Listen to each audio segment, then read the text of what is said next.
I will like to repeat the previous content. The CRC method that we have discussed in our last class. So with the same example, I'll repeat the content. If you still have any doubt, you can tell me. Okay, and let the people join meeting. So in our last discussion, we have discussed about the uh, CRC. CRC stands for cyclic redundancy check. Okay, so we'll see the method. What is CRC? So whenever we have to find out the cyclic redundancy check for a given message. So we will first of all what we have to do. We will there will be two things. One is message and second is the divisor bits or the random bits with the help of which we are supposed to find out the CRC code word. So to derive the CRC code word from the given message, first of all, we'll have to append n minus 1 number of zeros, n minus 1 number of zeros with the given message bits on the right hand side, where n stands for the number of divisor bits. Okay, so let's say if there are see the example. So if let's say if there are 5 bits in the divisor, so we are supposed to append four zeros after the message. So this was a different example. I'll discuss the same that we discussed in the last class. So in this case, like we have a divisor of 4 bits, so we have appended 3 bits and minus one, that is three zeros here after the message, and then we will perform the binary division. So in this binary division of CRC, we will have to apply the XOR operation in place of the subtraction. And the principle of XOR is for same symbol it will give you 0, for different symbol it will give you 1. So we'll apply the same method here, and we will check the remainder bits. Okay, here the main concern is with the remainder bits. So of course the remainder bit will be n minus 1 number of bits, because if there are n bits, we will have a division. So that means we'll get the n minus 1 number of bits in the remainder. And to form the CRC of the given message, what we have to do now, the zeros that we have appended before the operation are now replaced by the remainder bits. Okay, so here we have got 101 as remainder, and we'll replace these zeros with this remainder. And now after appending this or replacing the remainder with your zeros, we will form the CRC code word. Now class, you can see this thing here. We have got the uh, this is your CRC code word. So this message is called the CRC code word. Just a minute. So this is the CRC code word. Okay. And now how we have got this? By appending the remainder. Okay, these remainder bits to the, here with the zeros. So now the remainder bits are no, replacing these 3 zeros of the message, and after this thing we'll get the CRC code word. So now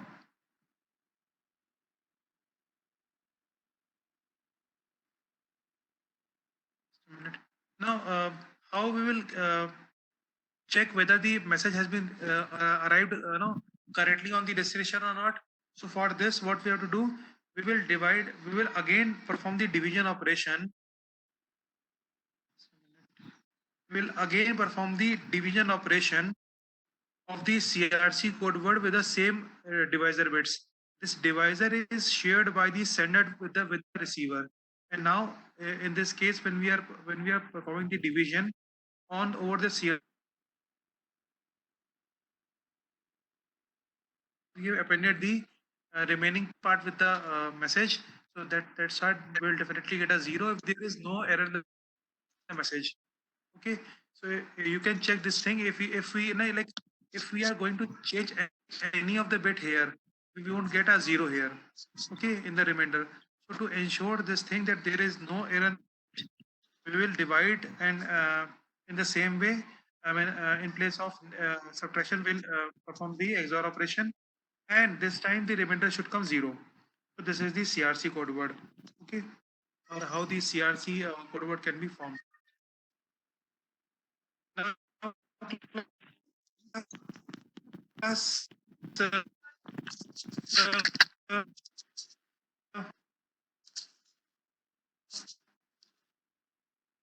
we will move ahead with the next method of error detection. What checks? Okay, so uh, I mean, let's say we have got we have a message of n bits. Okay, there are total number of bits in the message is m. Now what we have done, we have divided this entire message of m bits, m for Maharashtra bits, uh, into equal size bits, equal by bit proportions. And let's say the size of each portion is n bits. Okay, now here you can see this thing. The total size of the message was m bits, and we have divided these m bits into n bit equal proportion. And now after this, what we'll have to do, we will add all these n bit proportions, and the summation we will get here, and we will take one's complement of the summation, one's complement of the result. Okay. Now the complement is called the checksum bits. Okay. On the receiving end, what we have to do, we will again keep the same size no division of the data, and this time we will add this checksum bit with our message, and the summation should come all once.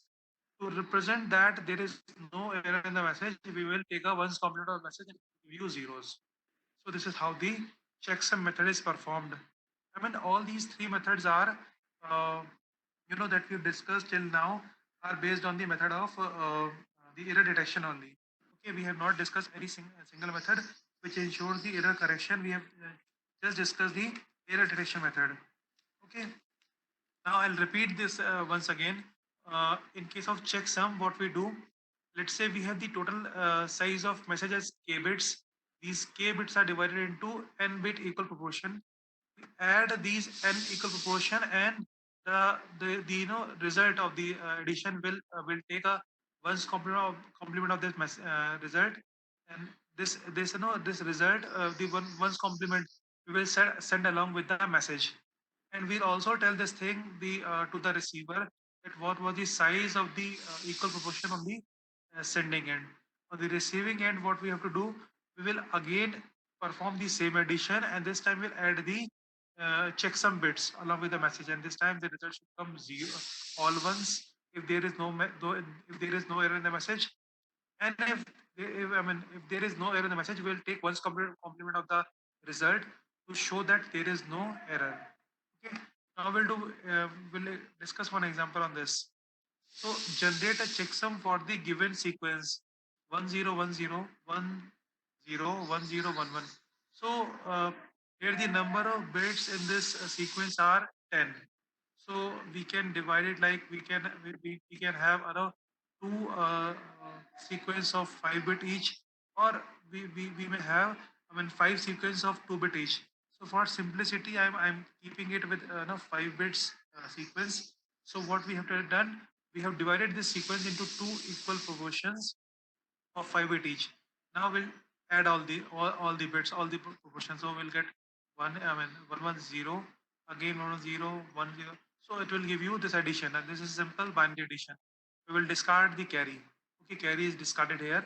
We'll take one's complement of this, like here we have taken the one's complement of the addition, and this no the one's complement is the desired checksum of the data.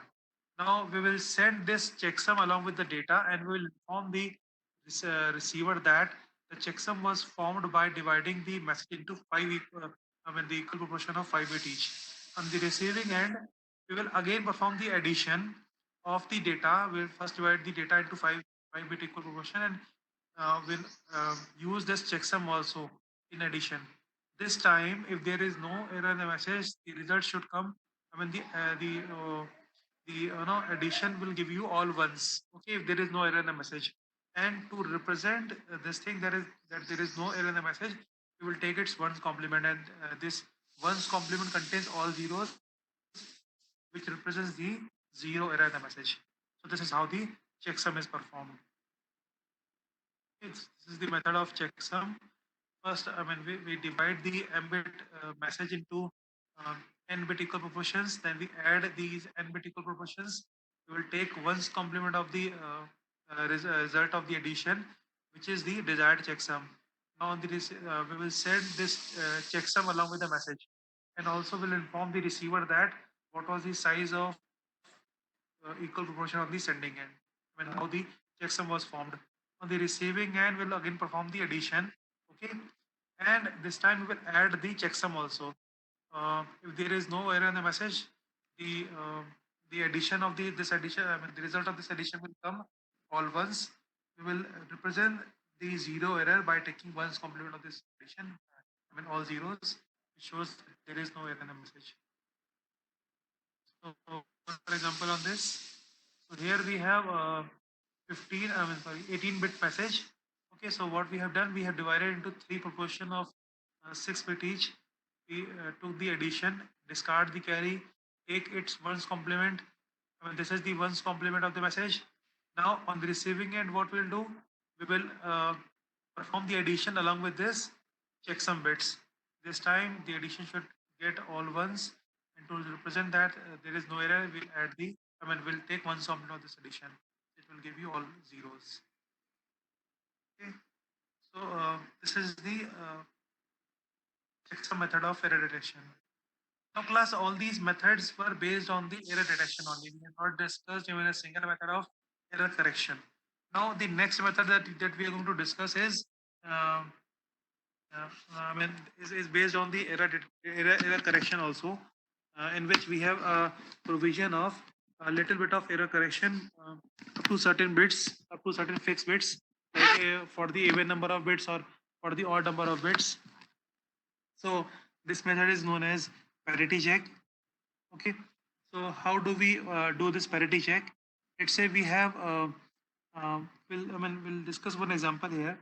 For the data bit transmitted with the even parity. Even parity means, I'll tell you what is the meaning of even parity. Okay, check whether the receipt pattern is correct or not. Okay, so this was the data which was sent by the sender with even parity maintained. Even parity means the number of ones should be should be even in the number. Okay, so I mean, it was sent with the even parity here. You can see this thing. Now what we have done, what we have to do, we will arrange the data in this format only. I mean, like just like a matrix here. So, and we will check for the even bit parity. Now we'll keep this data here like this. Or I mean, before this, uh, here we have discussed one example about the, just a minute, this is LRC and VRC. I mean, this is how the, parity has been checked here. So let's say we have this message here of the first sequence. So what is the what is parity check? We check the number of ones in a row or number of ones in a column. Okay. So if the number of ones in a row are even, so we say that the even parity is maintained. If the number of ones in a column are even, then we say that the even parity is maintained. Okay. So by default, we check for the even parity. Unless it is not mentioned in the question, we will always check the even parity in the data. Okay. So we'll discuss one example here. Okay. So this was the message that we have got here. Okay. So for the generate the LRC and VRC. LRC stands for longitudinal redundancy check. LRC stands for longitudinal redundancy check. That means the row wise redundancy, and VRC stands for vertical redundancy check. So even the, I mean, do we have even parity maintained here? So how the VRC or LRC are formed? For this, we have a method. Now we'll arrange this message into a matrix form, and we will check for the even parity row wise and column wise. So we will check the first row here. Here the number of ones in the first row are one. I mean two. So that means the even parity is maintained. Again, we'll check for the ones here in the second row. We found that the even parity is maintained, so we do not append any one here. Now in third row, we'll check this thing. And now the number of ones in this row are odd. So we will append one here. Okay. Now similarly, we will check for the column wise. So in the first column we have two ones, that means even number. In this column we have one only. So that means the in this the even parity is not patent. So we will append one here. In this we have three ones, so we are appending one here.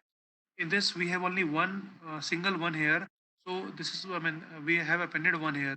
So now this column plus this column is called LRC, longitudinal redundancy check. This column is called longitudinal redundancy check, and this row is called vertical redundancy check. Okay, this column is called longitudinal redundancy check, and this row is called vertical redundancy check. Okay, this is how the LRC and VRC are formed. And now we are moving ahead of one of the you know, familiar method of finding the error in the message, Hamming code. I hope you have done this Hamming code in your second year. Okay, second year electronics. It was one of the topic there. So we will discuss one example on this also. So they are saying that encode the data bit 0101 into 7-bit even parity Hamming code. Encode the data bits 0101 into 7-bit even parity Hamming code. Class, first of all, what is Hamming code? So Hamming codes are always defined like 2 to the power n minus 1. So that means like for the value of n is equals to 3, uh, the size of Hamming code will be 7 bits. So we are going to discuss a 7-bit Hamming code. uh, in this Hamming code, what is the structure of Hamming code? We have parity on the 2 raised to the power n position. We have parity bits on the 2 raised to the power n position, and on the remaining position we have data bits. Class, I repeat, we have parity bits on the 2 raised to the power n position. So now for 7 bits, first we'll keep the 2 raised to the power n. So n is equals to 0. N is equals to 0, that means 2 raised to the power 0, that means 1. So first we have P1, then 2 raised to the power 2. I'm sorry, 2 raised to the power 1, that means 2. So P2, we have again a parity. Now 2 raised to the power 2, that means 4. So on position 4 we have a parity. Remaining all the bits are data bits. Class, I repeat the structure. For a 7-bit Hamming code, the parity bits and data bits are a combination of data bit and parity bit will form your 7-bit Hamming code. And how do we decide the position of parity bit? Parity bits are always located on the 2 raised to the power n location. So 2 raised to the power 0, that means 1. Uh, uh, on one position we have P1. 2 raised to the power of 1, that means 2. We have P2 on location 2. Then we have 2 raised to the power 2. So we have P4 on the location 4. Rest all the bits are data bits. So now with this we'll form the we'll fill the data bits. Now we have got the data bit as 0101. We will have 0101 on the data bits. Okay. And now we will form the combinations of parity and data. Class, I am repeating the entire method. What we have done, first of all, we need to find out the structure of parity, the 7-bit Hamming code. Then we will arrange the data bits, because we are not aware about the parity bits. We have only the data bits in the question which is mentioned here. Now we will form the parity and data combination. For this, we have a specific combination. How do we do this thing? So for P1, when we form P1, so when we are selecting P1, we will, for 1, we will take a jump of 1.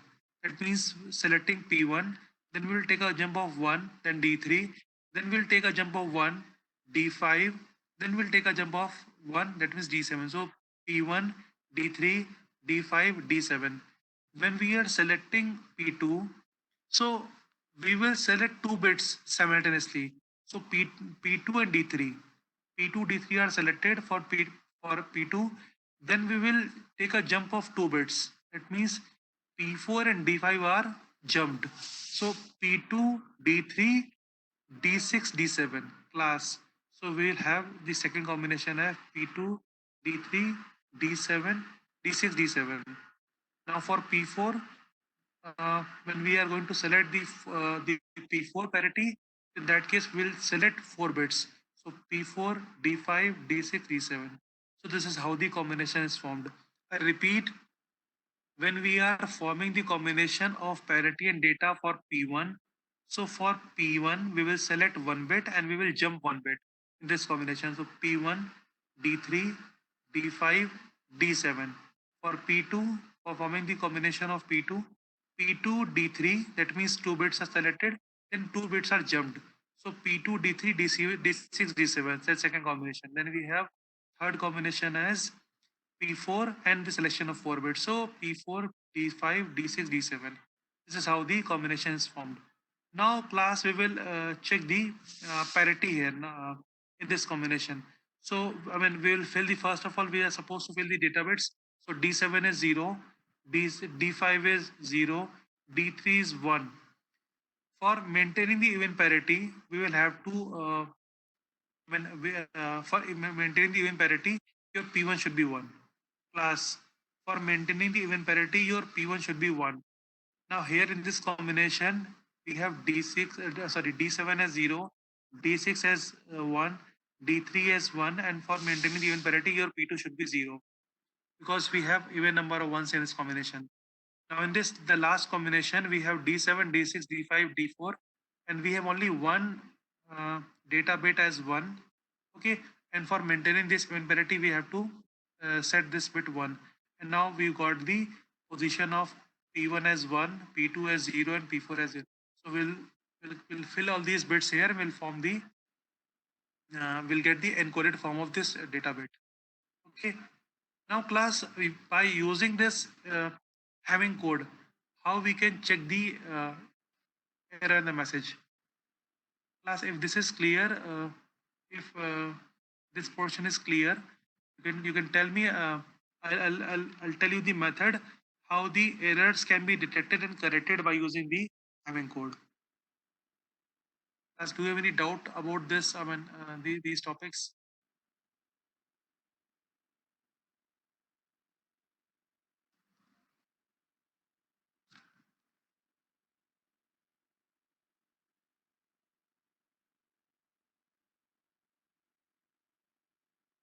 Any one of you can respond on this.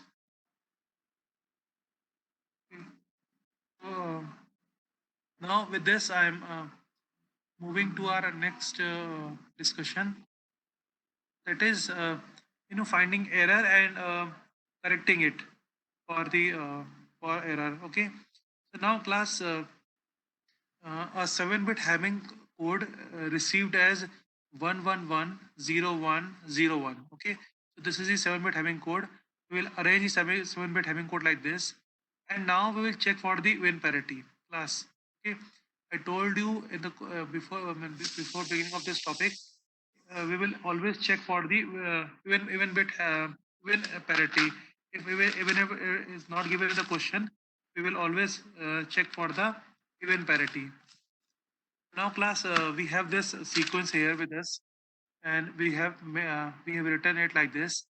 Now we will form the combination again. So P1, D3, D5, D7, P2, D3, D6, D7, the same combination that we've used.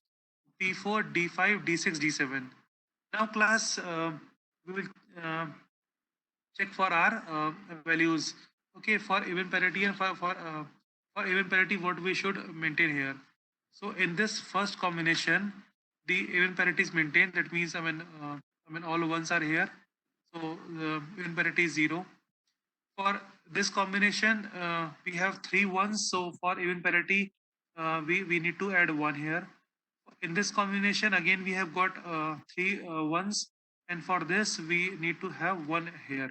Okay, so this is the required sequence. Now class, what we have to do for finding the error on to identify the error in the bit, we'll arrange the parity like P4, P2, P1, P4, P2, P1, and the corresponding parity that we have derived just now. So For P4 we have got 1, P2 have got 1, and for P1 we have got 0.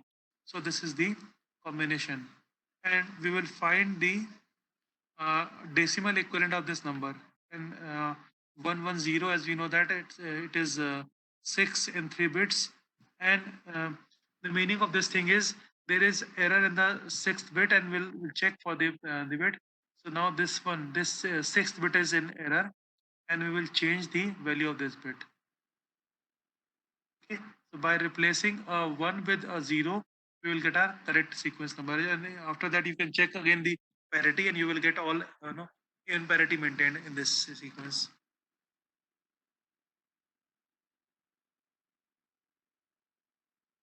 So I will repeat the topic. How we do this thing for checking the even parity, for checking the even parity in the given sequence. What we have done, we have arranged the given message uh, in our 7-bit Hamming code like this. Then we will form the combinations. Then we will check for the even parity.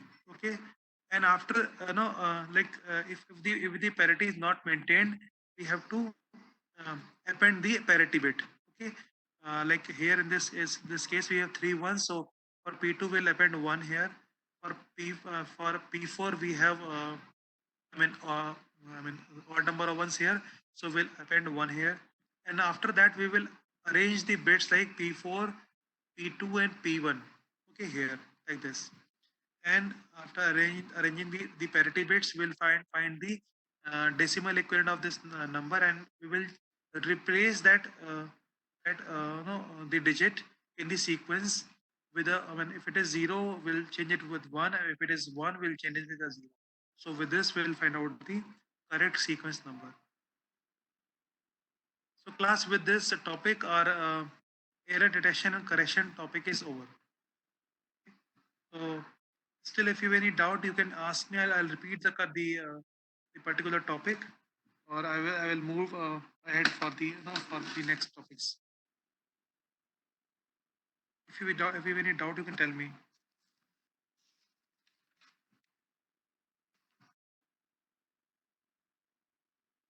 Class, do you have any doubt in all these topics?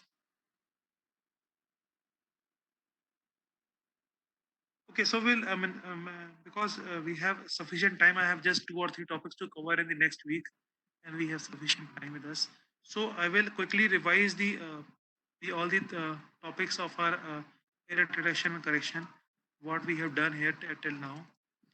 Because you will definitely get one question from this topic of error detection and correction unit 2. So error detection is performed with the help of the random bits. Okay, so you can see in all 3 methods of be it parity check, be it CRC, or be it checksum, we have used a certain number of random bits. In case of CRC, it was divisor bits. In case of checksum, we have derived the checksum bits, and for parity, we have to maintain the parity. Okay, so these, I mean, in all the methods, we have to add some random bits to the message, and these random bits are checked on the receiving end, and with the help of these random bits, we can find out the error in the message. Okay, and how do we find out the efficiency of a code word? Code word means the message plus randomness. Okay, so the efficiency of the code word is the because n is the information, actually n is the part of information divided by the total size of the code word, and the code word contains the data bits along with the random bits. So n upon n plus r is the efficiency of the code word. Okay. This formula will start the discussion over the topics. 1-bit error we have discussed, burst error. Then we have discussed CRC.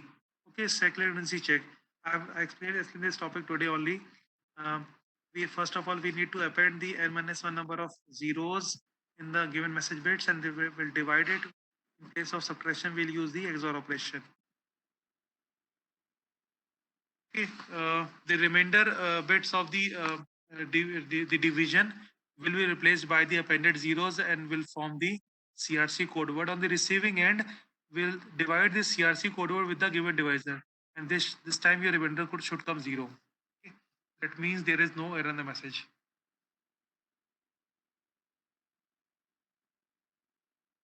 This is another form of the CRC in which the divisor bits are not directly given.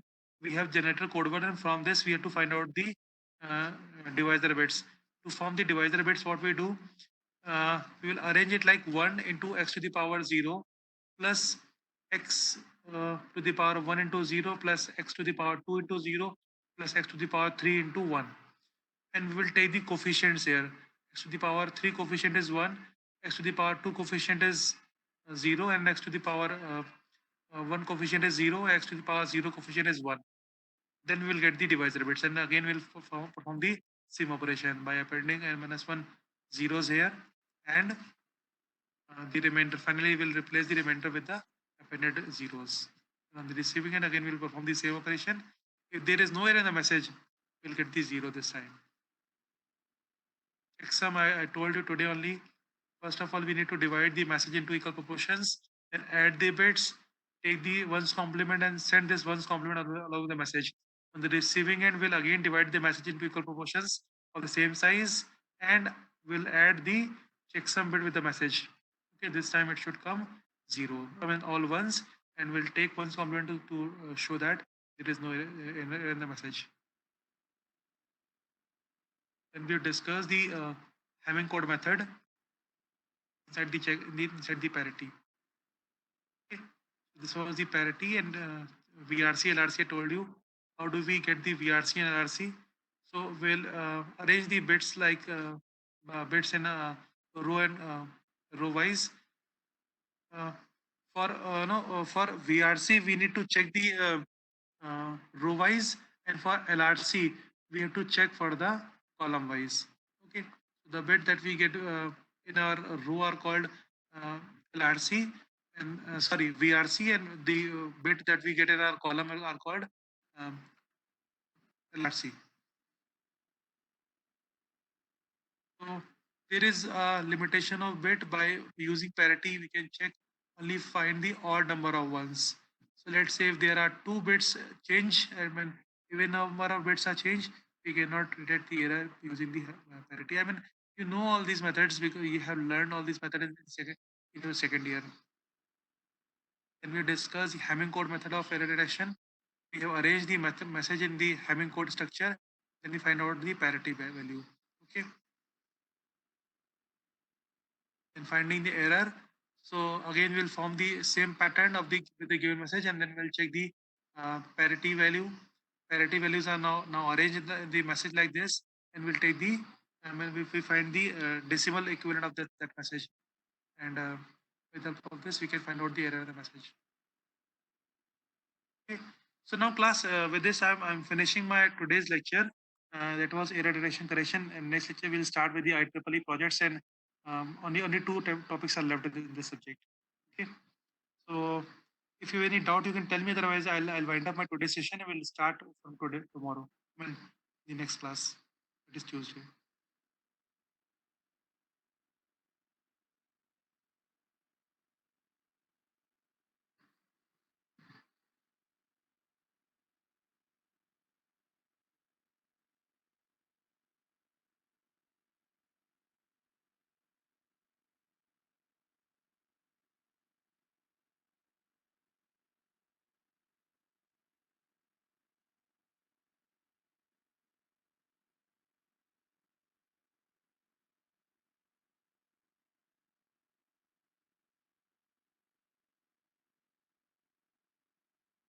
Okay, fine. So with this, I'm winding up my today's session. We'll meet on Tuesday, and only two topics are left that we'll cover on Tuesday and Thursday. Okay. Thank you very much.